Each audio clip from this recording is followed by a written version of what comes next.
know this Roblox game where even the sound of your own footsteps could lead to your doom? And by the way, we'll pin the best comment, so make it good.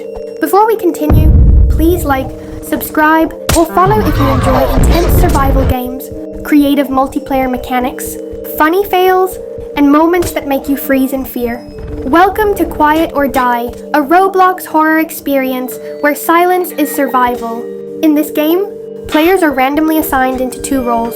One becomes the blind seeker, a terrifying creature who can't see but has incredibly sharp hearing. The others? They must work together, or completely alone, to stay hidden and, most importantly, stay quiet. One wrong step, one careless bump into furniture, or even a door creaking open, and the seeker is coming straight for you. The gameplay feels simple, but the tension it creates is massive. Each round places you in a dark environment with limited visibility. You don't get weapons, you don't get powers. Your only tools are your hearing, your hiding instincts, and how carefully you control your movements. You can crouch to move quietly, or press up against walls to avoid being spotted. You can hide in lockers, crawl under beds, or sneak behind boxes, but every action creates a sound.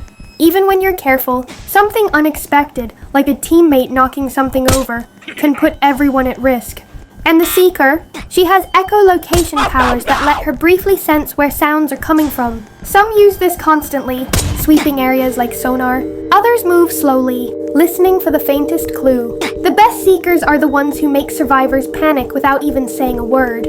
What makes this game really fun is how unpredictable it becomes. Especially with real players. Sometimes the scariest moments happen because someone accidentally hits their keyboard too hard, or jumps in fear and slams a door shut. One time, a player in our group hid inside a closet and stayed completely still.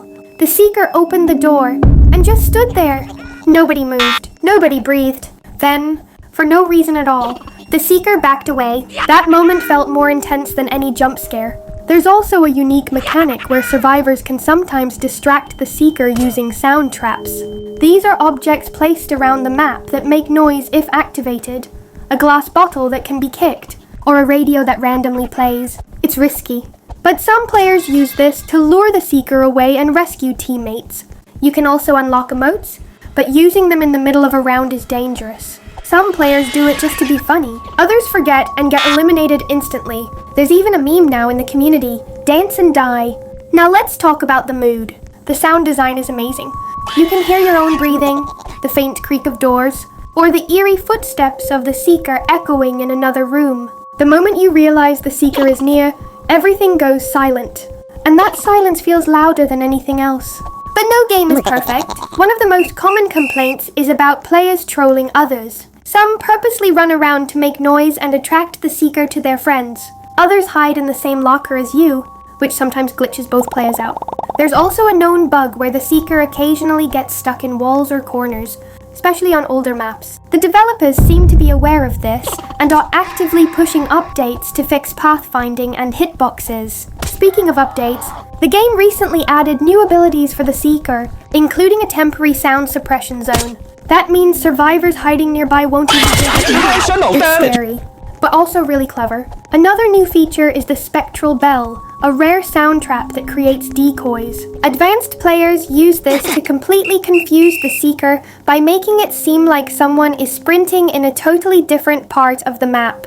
If you're the type of player who loves tension, strategy, and moments where your heart races just from hearing a sound, Quiet or Die delivers all of that. It doesn't rely on flashy graphics or gore. It uses darkness, sound, and fear of the unknown. And when you survive a full round, especially as the last player standing, it feels incredible. But if you're easily frustrated by trolls, or if you don't like games that punish tiny mistakes, this might not be your favorite.